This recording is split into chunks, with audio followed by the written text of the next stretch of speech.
So dear students, in this video I will be discussing chain rule of differentiation and then some questions of exercise 5.2 of class 12 maths NCERT chapter 5 continuity and differentiability. First see chain rule, how to apply.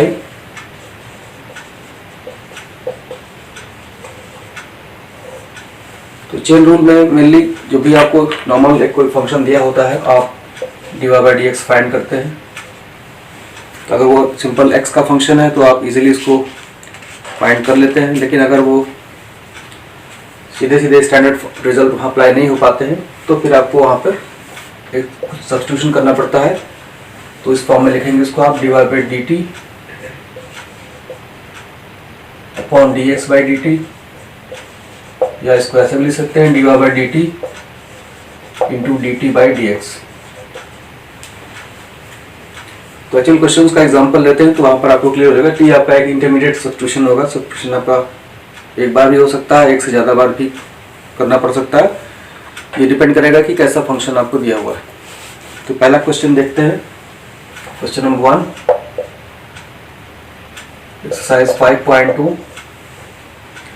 Question है आपका sign of Y दिया हुआ, sine of X square plus 5 ये function है, इसको आपको differentiate करना है, इसका डेरिवेटिव फाइंड करना है। अगर ये साइन एक्स होता तो आप डायरेक्टली स्टैंडर्ड रिजल्ट अप्लाई कर सकते थे, लेकिन यहाँ पर साइन एक्स नहीं है, साइन एक्स की जगह यहाँ पर एक्स स्क्वायर प्लस 5 है, इसलिए यहाँ पर आपको सब्स्टिट्यूशन करना पड़ेगा। अब क्या सब्स्टिट्यूशन करना है यहाँ पर, ये सोचने का क्या तरीका है। तो मेनली आप ये देखिए कि sine of X square plus 5 के लिए पहले आपको क्या चाहिए। जैसे साइन ऑफ किसी एंगल का निकालना होता है तो सबसे पहले आपको वो एंगल चाहिए होता है। तो एंगल की जगह यहाँ पर एक्स स्क्वायर प्लस 5 है, तो जो पहले चाहिए उसी को आपको टी पुट कर देना। Putting X square plus 5 equal to T, क्योंकि अगर आपको वैल्यू निकालनी है साइन एक्स स्क्वायर प्लस 5 की तो आपको पहले क्या चाहिए, साइन ऑफ थीटा निकालना है। तो थीटा को पता होना चाहिए थीटा क्या है।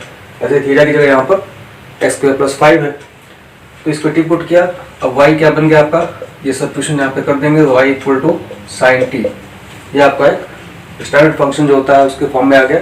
यहाँ से आप dy बाई डी टी निकाल सकते हैं, dy बाई डी टी निकाल लीजिए। यहाँ से dy by D T is equal to dy by D X होता है साइन एक्स का कॉस एक्स, तो यहाँ कॉस टी आ जाएगा। और फिर आपको क्या चाहिए, D T by D X चाहिए। यहाँ से D T by D X, जैसे टी इक्वल टू दिया हुआ आपके पास X square plus 5, D T by D X निकालना है आपको। जैसे y equal to X square plus 5 होता तो आप D Y by D X निकालते हैं सेम तरीके से, D by D X of X square plus D by D X of 5 तो कांस्टेंट है, जिसका पावर फॉर्मूले से आप कर सकते हैं, 2x आ जाएगा, 2x प्लस 0 ये आ गया 2x। तो D T by D X आ गया, D Y by D T आ गया। अब जो चेन रूल का जो इक्वेशन है उसमें रख सकते हैं इसका, देखो D Y by D X equal to क्या हो जाएगा, D Y by D T मतलब cos T into D T by D X, ये है 2x। और फिर आपको क्या करना है, फाइनली जो आंसर होना चाहिए वो x के टर्म्स में ही होना चाहिए, t आपको वहाँ पर विजिबल ना हो, इसलिए आप रखिए इस 2x को स्टार्टिंग में लिख सकते हैं ताकि 2x आपका एंगल में कंफ्यूजन ना क्रिएट करे। 2x into cos of t की वैल्यू क्या है, एक्स स्क्वायर प्लस 5।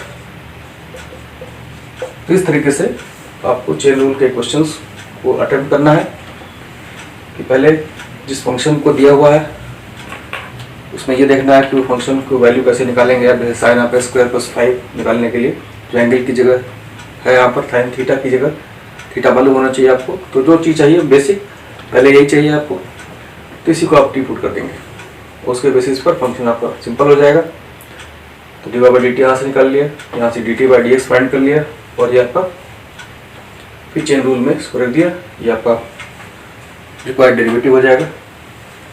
अब आगे चलते हैं और आगे क्वेश्चंस देखते हैं। दूसरा है आपका cos of y equal to cos of sine X.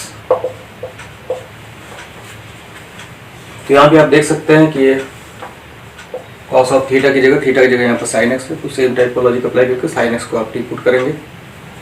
तो आपका साइन एक्स को टी पुट कर सकते हैं यहाँ पे, तो आपका ये बन जाएगा y फंक्शन चेंज हो जाएगा cos ऑफ t अब यहाँ से dy by D T find करेंगे माइनस साइन टी, ये स्टैंडर्ड रिजल्ट है, डायरेक्टली अप्लाई हो जाएगा।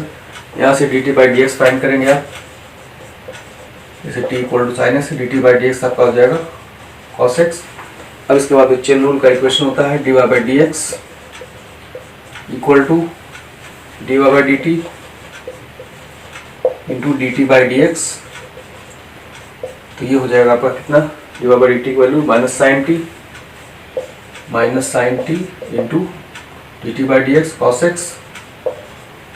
अब ये टी के साथ एंगल में मिक्स ना हो, इसलिए कॉस एक्स को स्टार्टिंग में लिख सकते हैं minus cos x into sine of T, क्या है वो भी साइन एक्स है। तो ये आपका फाइनल डेरिवेटिव हो जाएगा using the chain rule method. इस तरीके से आपको इसको फॉलो करना है मेथड को, चेन रूल को।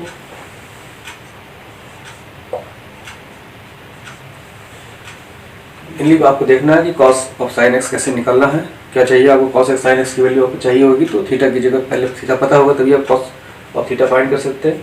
तो जो पहले आपको चाहिए वही आपको यहाँ पर उसको टिपुट कर देना आपको, और फिर उसके according D Y by D T निकाल लिए, D X by D T या D T by D X का निकाल के इसके बाद चेन रूल में सब्स्टिट्यूट कर देना है। आइए देखते हैं एक और क्वेश्चन देखते हैं इसका। Question number 3, function is given y equal to sine A X plus B. यहाँ भी सिमिलर सिचुएशन है, sine A X plus B पता करना है तो पहले ए एक्स प्लस बी आपको पता होना चाहिए। तो यहाँ पे भी आप ए एक्स प्लस बी को आप पुट करेंगे तो ये y आपका चेंज हो जाएगा, y is equal to sine T, D Y by D T यहाँ से फाइंड करेंगे आप, ये हो जाएगा कॉस टी, और यहाँ से D T by D X find करेंगे, D T by D X मतलब D by D X of A X plus D by D X of B.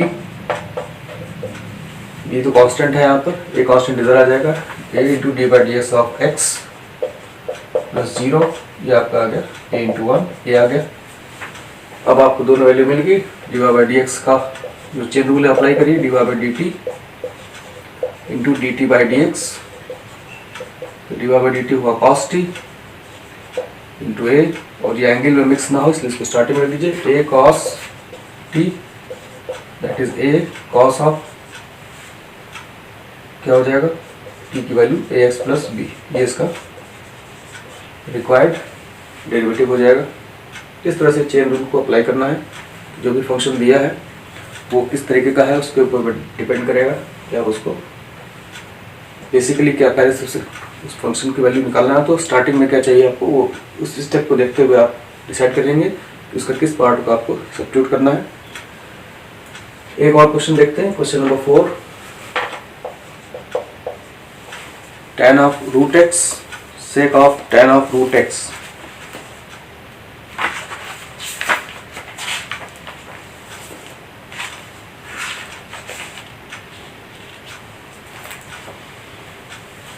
y is equal to sec tan of root x। इसको देखिए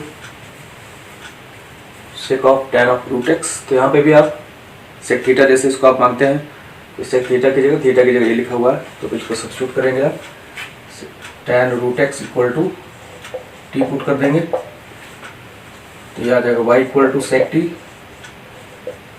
यहाँ से D Y by D T find करिए, ये आ जाएगा सेक T tan T. चलिए इसका डेरिवेटिव जैसे निकालते हैं। अब यहाँ पर देखिए आप T D T by D X find करने में भी यहाँ पर प्रॉब्लम है, क्योंकि ये भी आपका एक बिल्कुल सिंपल फंक्शन नहीं है। T equal to tan root X दिया हुआ है यहाँ पे, tan root X standard result में नहीं आता है, इसलिए यहाँ पर दोबारा आपको वही प्रोसेस फॉलो करना है। यहाँ पर रूट एक्स को दोबारा एक सब्स्टिट्यूशन आप कर देंगे, रूट एक्स को मान लिया यू पुट कर दिया तो टी इक्वल टू हो गया tan यू, यहाँ से हम D T by D you निकालेंगे, सेक स्क्वायर यू आएगा,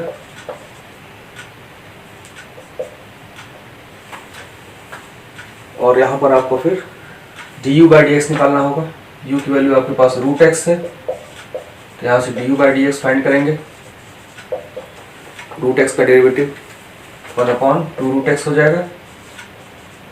अब यहाँ पर चेन रूल बच्चे को 2 बार सब्स्टिट्यूशन करना पड़ा आपको, एक टी हुआ एक यू हुआ, तो क्या हो जाएगा आपका चेन रूल इस फॉर्म में, dy by D X equal to dy by D T into D T by D U into D U by D x.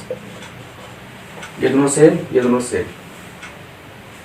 इस तरह से आपको यहाँ पर 3 टर्म्स हो जाएंगे। जब एक सब्स्टिट्यूशन होता है 2 टर्म्स होते हैं। अब आप वैल्यू रख दीजिए, D Y by D T कितना है, sec T tan T, sec T tan T, और D T by D U क्या है, सेक स्क्वायर यू है, यहाँ सेक स्क्वायर यू लिख दीजिए, और D U by D x क्या है 1/2 रूट एक्स, तो अपॉन में आ जाएगा 1/2 रूट एक्स इस फॉर्म में। और फाइनली आपको क्या करना है, जो आपका आंसर होना चाहिए वो एक्स के टर्म्स होना चाहिए। सारे टी को आपको जो सब्स्टिट्यूशन किया गया था, टी को क्या पुट किया गया था tan रूट एक्स, और यू को क्या पुट किया गया था रूट एक्स, वो सब सब्स्टिट्यूशन आपको यहाँ कर देना है और फाइनल आंसर आपको मिल जाएगा। मेनली इस टाइप की सिचुएशन में यही ध्यान देना आपको कि एक बार सब्स्टिट्यूशन किया आपने, तो अगले सब्स्टिट्यूशन में अगर ये सिंपल फंक्शन नहीं है आपका स्टैंडर्ड रिजल्ट, तो यहाँ दोबारा सब्स्टिट्यूशन करने की जरूरत पड़ेगी। जैसे आप डिवीजन करते हैं, डिवीजन जैसे नॉर्मल डिवीजन होता है कि एक बार डिवाइड किया, अगर कुछ रिमाइंडर बच गया तो दोबारा आपको डिवाइड करना है, फिर रिमाइंडर बच गया तो एक बार और डिवाइड करना पड़ेगा आपको। तो ये सब उसी तरीके का प्रोसेस यहाँ पे भी सिचुएशन समझ लीजिए आप कि अगर फंक्शन सिंपल नहीं मिलता है तो सब्स्टिट्यूशन करते चलना है आपको। सिंपल मिल जाता है तो वहाँ पर आप डायरेक्ट स्टैंडर्ड रिजल्ट अप्लाई कर सकते हैं। तो फाइनल आंसर इसका आप ले सकते हैं, D Y by D X कितना आ जाएगा, therefore D Y by D X will be equal to sec of T, T means tan root X into tan root X sec square U, U क्या है आपके पास, U तो root X था, तो सेक स्क्वायर यहाँ लिख दीजिए, sec square root X whole upon 2 root X. ये आपका फाइनल आंसर इस क्वेश्चन के लिए हो जाएगा। किस तरह से चेन रूल को अप्लाई करना है, इसमें आपके सब्स्टिट्यूशन एक बार भी हो सकता है, 2 बार भी हो सकता है, just like process of division. जैसे आप डिवाइड करते हैं तो जरूरी नहीं कि आपका एक स्टेप में डिवीजन हो जाए, कैसा नंबर है उस पर डिपेंड करेगा। जैसे मान लीजिए आपको दिया हुआ है कि 20 को डिवाइड करना है 5 से, तो आप एक बार में डिवाइड कर देंगे और ये डिवीजन कंप्लीट हो जाएगा आपका, रिमाइंडर 0 मिल गया। लेकिन अगर ऐसा नहीं है, मान लीजिए 5 से आपको डिवाइड करना है 129 को, तो यहाँ पर आप डिवाइड करेंगे तो क्या होगा, पहले 2 टर्म्स में लेते हैं, 5 2 या 10, 2 आया कम है तो नेक्स्ट उतारा, फिर 5 टाइम्स ले गए आप, तो एक बार में आपका डिवाइड नहीं हुआ, एक स्टेप और आपको बढ़ाना पड़ेगा इसको, 5 5 25, फिर 4 बचा आपके पास, तो स्टेप आपको बढ़ाते चलना पड़ेगा।